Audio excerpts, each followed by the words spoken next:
There's a new movie premiering this Memorial Day, and it takes viewers back to the very site of one of World War II's bloodiest battles. Many of the Marines who fought the Japanese on the island of Tarawa never made it home. The new film documents efforts to recover the remains of those declared missing in action. Dan Springer is live in Seattle with more. Dan? Yeah, Greg, each Memorial Day, of course, we take time to remember those who gave the ultimate sacrifice. But there's a World War II vet named Leon Cooper who was going way above and beyond. He was a Navy ensign during the Battle of Tarawa, the first American offensive in the Pacific Theater. More than 1,000 Americans lost their lives over those 3 days in 1943, giving it the name, as you said, the bloodiest battle in Marines history. But over the years since the war, that beach where so many died became covered in trash. Cooper returned to clean it up.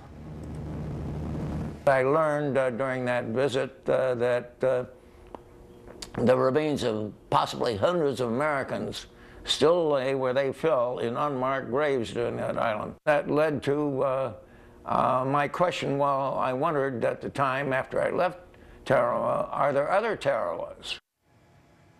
Leon Cooper tried to get the attention of Washington, making calls, writing letters, but no one would listen. So he financed a documentary, which was ultimately seen by the right people. A few years ago, the Pentagon launched a mission to Tarawa to recover, identify, and return. But Cooper isn't done. He has made another documentary, this time about the recovery mission. The goal for he and the filmmaker to bring home the remains of every soldier unaccounted for. They all had a brother, they all had an uncle, they all had a sister and an aunt, and they want these guys home. I mean, it's really not about the guys that died.